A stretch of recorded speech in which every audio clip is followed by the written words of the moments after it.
Welcome back to Jump Scare. I'm Betty. And I'm Shad. This week we cover Blood Tide from the 1980s. Before the dawn of civilization, in the early light of man's existence, life was an eternal struggle between good and evil. The ancients knew the way to placate the beast that lurked beneath the eternal sea. Sacrifice. Virgin sacrifice. It is not often that visitors happen on Sinner. You are on Greek soil. What's going on here, Madeline? I come to this crazy island to look for you. Alan! Where are you? No! And your friend here takes a knife to my throat. The natives here aren't exactly friendly. They don't like people to take things out of the water. It's down there. I saw it.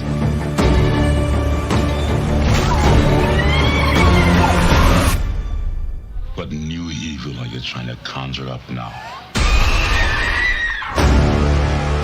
There is no such thing as new evil. Evil has always been with us. The same evil that you roused from its ancient sleep.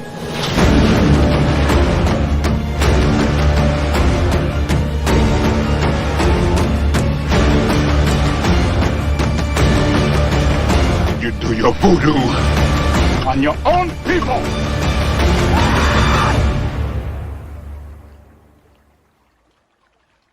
Time is running out for all of us.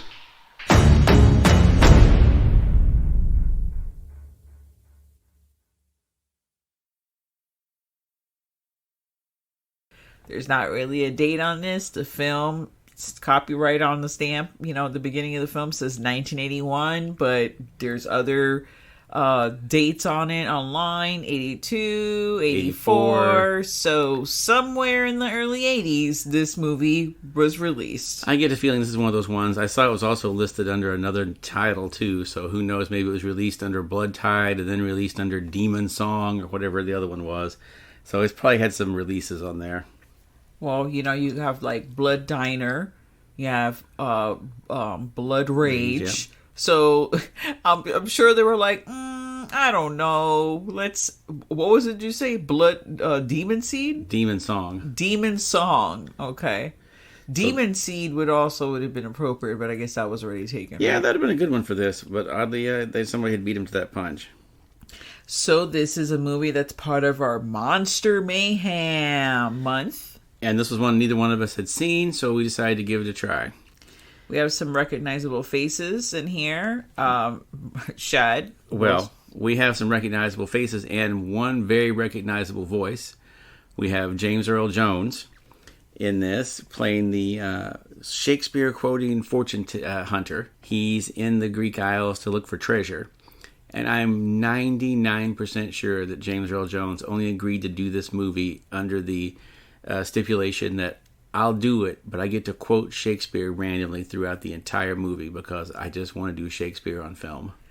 I agree with that because I'm going to say more than half of his lines are Shakespearean lines. Yeah, he doesn't have a lot of actual original dialogue. Most of it's him quoting Shakespeare. And James Earl Jones was, when we watched this, we thought, oh, he must be about 30 when he made this movie. No, he was 50, and he looked fabulous. Yeah, we thought maybe between like 35 and 40. He has some grays, which that doesn't really denote whether you're old or not. You could have gray when you're 16 years old. But he does look really good, and he's like 90 now, and it's insane. Yeah, and he does some crazy stuff in this movie. I never thought I would see James Earl Jones punching a watermelon open on the beach shirtless and then just eating it with his hands. But you get to see that in this movie. So if that's a thing you're into, it's in this film. Actually, I do have a list of things that do happen in the film. I'm going to list off Joe Bob style-ish, the list of things. Well, let's cover the other main face you'll recognize from this movie. Oh, yes, I'm sorry. I just skipped over the main. The other main actor you'll recognize in this is Martin Kove from The Karate Kid, Cobra Kai. Quite a few things in the 80s, including my favorite show with him, Hard Time on Planet Earth, where he was an alien general sentenced to prison on planet Earth, and he had to roam around, like Incredible Hulk style, just going from place to place, getting into trouble and helping people out. It made it 13 whole episodes back in 1989. That's a lot of episodes. Yeah, for that show it was. All right, so my list of things. Now, this list, these are everything I'm going to say you're going to see in this movie. So at the end of this list, if this is like, man, I need to freaking see this movie ASAP. We saw it on? Tubi. We saw it on Tubi. So that's our go-to. Unless we tell you otherwise, just assume we saw it on Tubi. Make mental note, probably on Tubi. They're my favorite service. I wish they had a paid one you could get that didn't have ads in it. I would totally buy it. The first one's going to be kind of weird, but we thought it was hilarious. 2 green velour tracksuits. 4 nipples. Underboob. White tight men's shorts. Monster dick painting. 30-year-old virgin. Ancestral kissing. Treasure. Watermelon punching. Drunken Darth Vader, and Nun Massacre. If any of these or all of them are like, ding, ding, ding, I need to see this film, Blood Tide is the film for you. Yeah. So the plot is Martin Kove and his wife are going to a Greek island to look for his sister who's been missing for some time. And Martin Kove is wearing the tightest white shorts you've ever seen in your life, and he even does his little sexy happy dance on the edge of the boat for everyone, which is quite a thing to see. After watching him all the years in Cobra Kai and all the like super serious kind of heavy roles he's done, to see him being kind of the like funny adventurous guy in this is really weird. And he has also got some other outfits on here. I particularly liked his vest with no shirt. You just wear the vest. Buttoned, by the way. You button up the whole vest and you just wear it. There was like two buttons at the bottom that were not buttoned up. Yeah. It was like right before the crotch. He was like, I'm leaving this kind of open. It's like the opposite of like the woman's like low cut shirt. Yeah. He did the reverse low cut. And he's just, like I said, the outfits, whoever was in charge of the wardrobe on this movie was obviously drunk, because they came up with some crazy shit. They did, but they're in Greece, and they really are, like, in Greece. And it's hot as balls, I'm sure. So everyone in the film, even James Earl Jones, are, like, wearing minimal clothing. Like, everyone is just like, yeah, there's a lot of shirtless Darth Vader in this. If that's another thing you wanted to see, it's in there. Shirtless Darth Vader. Now I'm picturing him with the helmet on, just laying on the beach. Hilarious. I don't know why, but I just thought of Spaceballs, because, the helmet gets, like, bigger and bigger. Yeah. It's a huge fucking helmet. But yeah, so they're going to look for the sister who's been missing. She's an artist. And she is currently hanging out with a bunch of nuns at the monastery on the island. The island where back in the old days, in order to make sure they weren't attacked by the monster, they would feed it a virgin from time to time, like you do. Like you do. Until I saw What We Do in the Shadows, I never understood the whole why the virgins had to be fed. It was always virgins they fed. And then What We Do in the Shadows explained it. And I was like, oh, okay, I get that now. Now, if you're that kind of person, like myself, that, and depending on the film, needs, because I am kind of weird on some things, needs like a backstory to why this is happening, where'd the monster come from, what is the monster, where's the monster from, you're gonna get very minor details, okay? Just fucking go with it, because they don't really say why the monster has chosen this specific place, how long. I mean, we could assume it's been going on based on the paintings that she's restoring for like 1500 like BC. Yeah. And I mean, it predates, Christ. So it's some kind of demon water monster that has to be appeased. Why this town didn't just blow its fucking head off is besides me, because later on, like, that's literally how they kill it, is they just blow its head off. Yeah, no one. And let me tell you, the Greek men in this film do own guns. So either they were terrible shots, lazy, or you know what? Maybe they were into the whole like sacrificial virgin thing because there's nothing else to do in that island. There was just, okay, well, tonight we're gonna get together, we're gonna eat some delicious food, and we're gonna watch a virgin be, sacrificed. Must be because, like, okay, I get it back in the days when you only had a bow and arrow and a spear. Maybe you had a hard time killing this monster. But at the point that you've got automatic rifles, I feel like the monster's scariness factor went down a whole lot. And since it's mostly in the water, I don't know, build a fence. That should slow it down a little bit.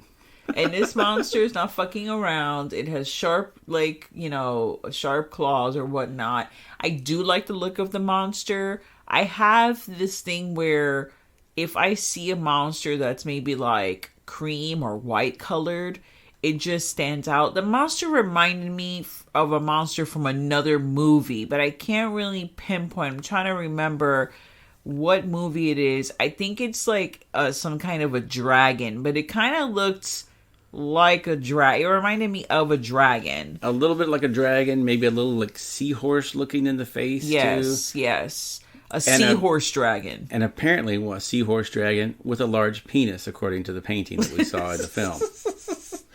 Yes. A large curved penis for the lady's comfort. The large curved penis that literally scared the 30-year-old virgin with fear. Like, she was so fearful, she ran out of the monastery like you've never seen a human being run out of a place before. She was just flaring all around. It was a lot to see. Spoiler alert.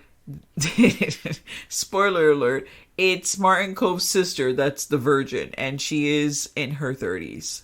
And she's a beautiful girl, so I don't know why she waited that long. No explanation on it either. It's never said that she's trying to become a nun, and that's why she was in the monastery. Maybe I feel like she's an artist, so she had no money to actually stay anywhere. She wasn't going to give up, quote unquote, her goods to like stay at like some, hook up with some dude and just stay with him there. So she's like, you know what, who's going to take me in? Because they always take you in, is the nunnery.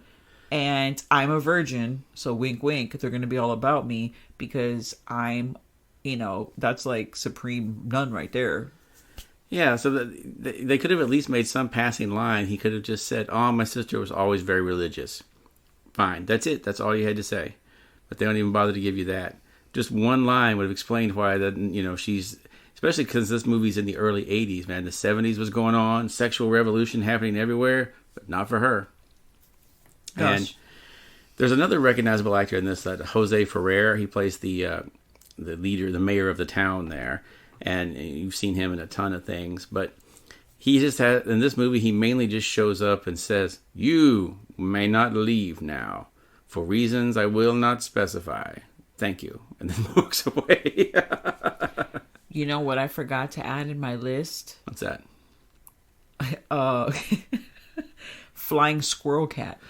Oh, yes. When Martin Cove and his wife first arrive on the island, as they're just walking down the streets, you get treated to this shot where someone obviously just threw this poor cat through the air. I mean, no, it was a little girl that threw it. I'm just saying, you don't know at first who it is. Oh, yeah. And even in real life, someone threw this cat through the air because this cat is in midair with its feet spread out like a flying squirrel. Like a flying squirrel, screaming for its life because this cat has been thrown from God knows where. Lands in front of him, almost gives him a heart attack. And then the little kids pop up and are just laughing and giggling and having a good time because apparently this is the kind of thing that the little bastards on the island do. And yeah, this is definitely not a scene that would fly today. The animal cruelty people would be over there showing up going, what the fuck did you do to this cat? Besides attempted murder. That's the other thing the kids do. Oh, yeah. The kids also try to murder one of their own kids later on. But, this is another situation like that movie, Who Can Murder a Child? The kids on this island, I can definitely murder them. They're little bastards. They're throwing cats off of cliffs. They're shoving little girls in the ocean to be eaten. No, I got no problem popping one of these kids. Yeah. Oh, humanoids from the deep. There you go. That's not the dragon I was thinking about, but now I'm like, since we're talking about the film, it does kind of remind me, because it's one of those towns or like places that's like right off the water, so they have to like deal with whatever fucking water monsters in there. I wish they would have given just a little bit more information about the water. I mean, doesn't, at the end of the day, doesn't matter if it has good kills, but the movie is very slow paced and kind of boring. It's one of those where it's just like the last, like, I don't know, 15 minutes of the film is where you're gonna get, and there wasn't even that much action in there. It was more of a, I'm not gonna say a drama, but kind of like a little bit of a travel log kind of movie. Like, hey, come to the Greek islands. This is what you'll see. We're gonna hang out. We're gonna eat some food. We're gonna talk about local customs. James Earl Jones is going to go scuba diving a lot and, you know, punching watermelons on the beach.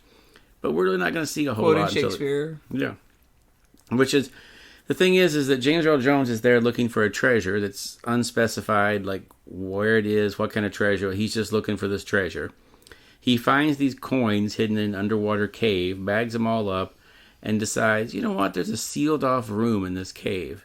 I'm going to blow that open. And now, I'm not an explosives expert, but he used about a pound of C4 to blow this up. I'm thinking that might have been a bit of overkill. But hidden behind this wall is where our, you know, horny seahorse monster is at. So he releases it. So if it hadn't been for him, they wouldn't have needed to be throwing girls to the virgins into the sea again. They could have stopped that shit. But thanks to James Earl Jones' treasure hunting, they had to. Yeah, James Earl Jones he really messes that up for everybody. And you know what? Not for nothing, the treasure that he has is literally the saddest. And I said treasure, that was way over. It's the saddest treasure. It's like 10 fucking coins. We don't even know if it was gold coins. They didn't even like specifically show. We just see that it's some kind of coin. They do have coins in the film, but I don't know if it's the same coins, because those were silver. Was the coins that they give to all the virgins. They always give them all a coin, like for Sharon, the boatman. Oh. And I'm wondering if all the coins were down there, since that was the monster's cave, if that was all the coins of the people, the virgins that he had eaten. First of all, so what you're telling me is that the town is sacrificing their women to this monster, but they're also paying the monster, because you're right, the girls do come in with coins in their mouths or coins over their eyes or whatever. They have coins, like in the beginning when we see the first sacrifice, she's presenting the monster with a fucking coin. Yep. So it's like, here, I'm paying you to eat me. I mean, that's fucked up. Yeah. And it's not even, you know, like a good sexual thing. And let's talk about the sexual part of the movie. And that's why I was thinking about Humanoids from the Deep. Because it's like, is the monster just horny? I mean, he is quote unquote horny in one part of his body, as we clearly see in the painting.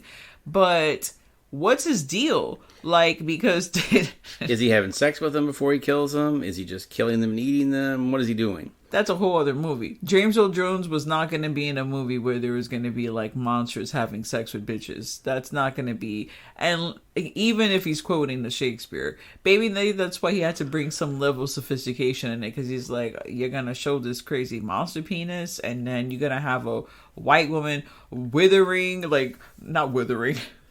It's like wiggling on a fucking rock in a see-through nightgown, and she's getting really, really turned on by water that's dripping on her body, ready for this monster. At one point, the sister goes down into the cave to sacrifice herself to the monster so that it won't bother anyone else in the village. And she's just laying on a rock next to the entrance to the cave, just writhing around like she's having the best sex of her life while water splashes on her. And the monster never shows up. It's just like, oh, enjoy yourself. I'll be there in a little while. What is the monster out doing? Like, I would think it would have been there a lot quicker. It takes it a long time to finally find its way down there to the cave. And by the time it's down there, Martin Cove and James Earl Jones have already shown up packing a big bunch of explosives to kill it. So this monster can't have been too horny, or it would have been down that cave a hell of a lot sooner. It was fucking gathering some shrimp and fish and shit. I don't know. It was doing monster business. Yeah, there was something. This is another one of those ones where, like, I don't know if they started this movie out and like with different scripts or whatever it was, but it didn't seem like it kind of meshed together very well. No, it didn't. I mean, would I go and say rush out to view this film right now? If you had nothing else to watch and you just wanted to watch like some old crazy fucking 80s movie that's just like, okay, what the hell is going on in this movie? And then you get to see, some nips and a water demon. Okay, then have at it. But I would never see this movie again, that's for sure. I feel like they missed an opportunity. If they're going to be sacrificing virgins, there could have been a lot of opportunities for just gratuitous nudity and monster sex in this that they passed up altogether. But one of the things that's in this that's a little creepy and weird is at one point the kids all take the little girl out. They're like, hey, you want to come play with us, little girl? The same one that threw the cat just to scare Martin Cove and his wife earlier. Like, she's like, sure, I'll come out and play with you. And then they just throw her over the cliff and into the water. The kids have decided they're going to sacrifice her to the monster. They throw this little girl in the water in like a see-through white gown. This girl can't be older than 12, and they very clearly show her through that like see-through nightie. And you're like, did they just show us 12-year-old boobs in this movie? Because that's really weird and uncomfortable. Okay, so now that you brought that up, we did not go back to that scene to see what was really going on. It looks like it was someone else because the boobs were not the boobs of a 12-year-old girl, nor when they showed the girl several times in the film was her chest that predominant at all. Like, it just looked like she looked like a little girl. In this, I'm saying that she was like a solid, like a full A cup, like A-ish B. She had boobs. And also, to expand upon that, it looked like they actually showed her boobs and she wasn't even wearing any clothes, like a top. So the shot is very, like, that's what I noticed in the shot, but the shot is a very fast shot. I literally didn't think you were going to state this. I thought you were going to state the other weird fucking creepy thing. I don't want to say creepy, but the weird thing that happened in the end of the film between Martin Cove. Yeah, we're getting there. And his sister. But before that happens, yeah, that scene was weird. I did like that scene because it's like the kids are real cruel. But it's like, what's gonna happen? This is not like, oh, these are some fuck kids that like live in another town, or I'm never gonna fucking see these kids again. They're the only kids in the town, so it's like they're all gonna grow up together. And it's because of you that my mom, who told me not to hang out with these boys because they were no good, literally comes looking for me, sees that I got thrown off the cliff by these boys, jumps in the water to save me, gets attacked and killed by the fucking monster. Yeah. So because of you, now my mom is dead. Like, I hate you. Like, and guess what? You know what really sucks? Since those are the only kids in the town, those are the only prospects for marriage. There was like 5 boys. So she's gonna have to grow up and marry one of these boys one day or leave, and one of them is the one that killed her mom, basically.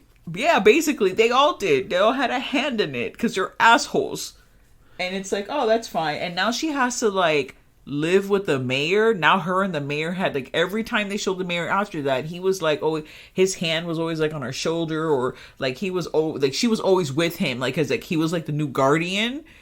Like, what? Okay. Like, it's very weird. I thought they were going to sacrifice her because, hello, I would assume that she's a virgin.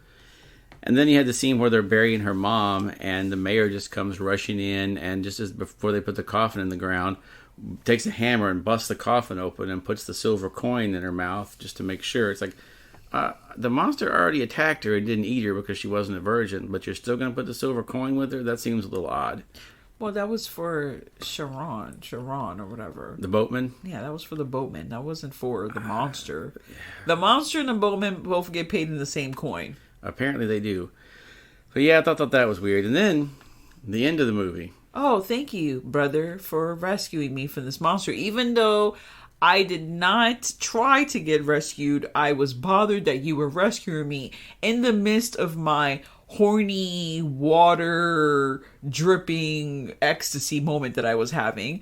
And now we're going to share a very awkward, weird kiss where he does not pull away from it. Yeah, it's very strange. Now, if they had said it like, okay, she was down there in the monster cave and she was super turned on, horny from the magic of the monster, and she kissed her brother afterwards and he pushed her away and was like, what the hell are you doing? But no.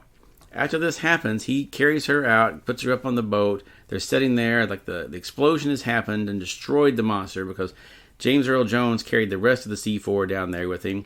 And when the monster came up on him and started biting him in the dick. Dick biting. Yeah.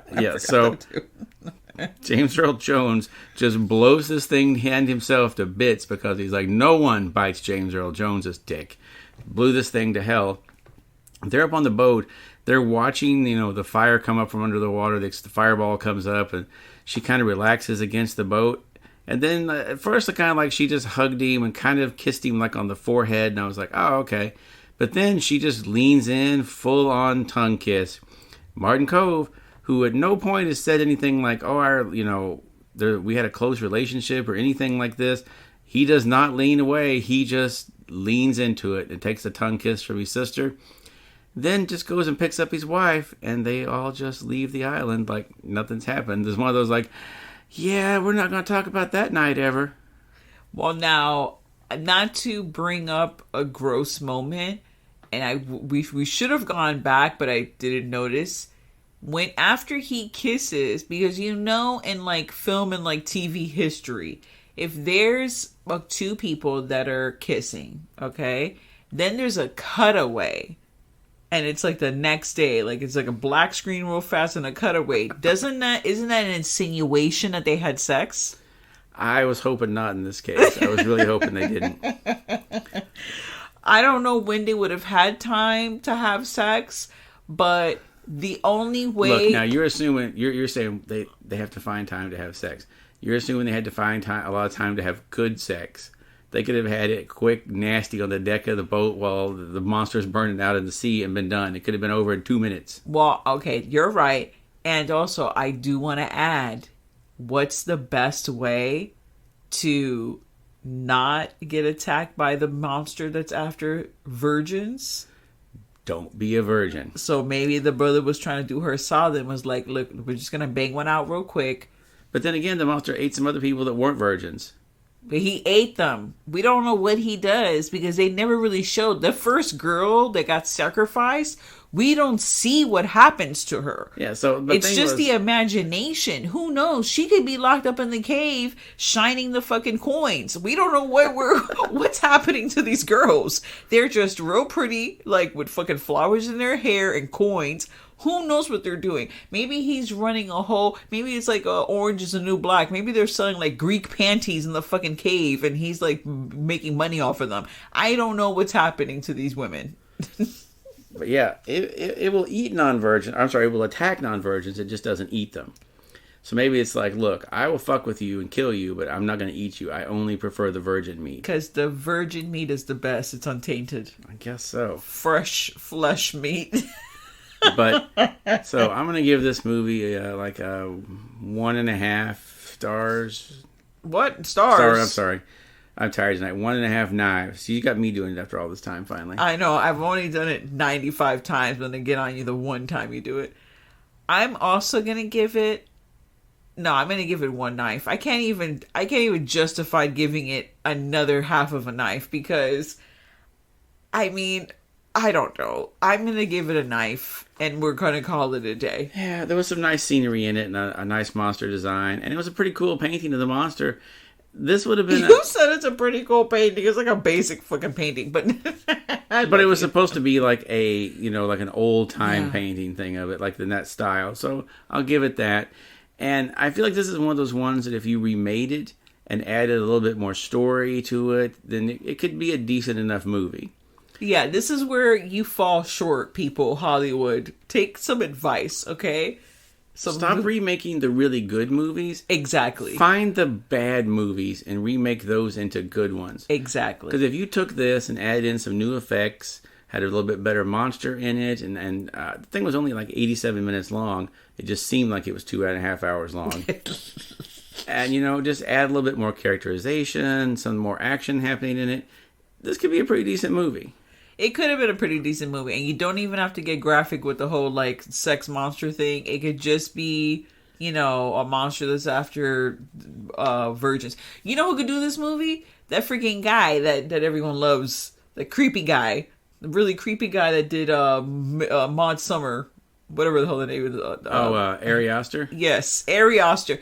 Ari Aster, do this fucking movie. But maybe he did, because this is kind of midsummer. They're not virgins, but they're sacrificing people and doing. Maybe he saw this, and they're also by the sea, aren't they? They're like in some weird like Wicker Man style like island. Midsummer's like in the mountains, I believe. Oh, it's in the mountains. Okay. Oh yeah, because they're getting thrown off the. I did not care to lose 3 hours of my life to watch people be crazy, throwing themselves off and being crazy, so I was good. After I saw Hereditary, I was like, I'm done. I don't need to see any more from this guy. Super talented, but I just don't care to see any of his films. It's too much for me. That's a whole other conversation, but for this film, the one knife still stands, and you're right. They pick something that is like this caliber and make it better, because it could become a good film. I just, it was, you're right. It was 87 minutes and it did feel like it was 2 hours. Longer. It felt like it was a 2.5 hour movie. Watched. It was like, oh, it was only 87 minutes. I liked the fact that it was in Greece. I liked the look of it. Them going around. I like that kind of. I don't know what it was, but like in the 70s and 80s, it was all about like treasure hunting, and then some shit happening during said treasure hunt where you have to like solve the problem. Yeah. Like treasure hunting was a big thing. Like romancing the stone, isn't that a freaking... She's going to save her, obviously. Yeah. She's going to save her sister, but in all that chaos, she finds someone that is... treasure hunting. And then you had movies like The Deep.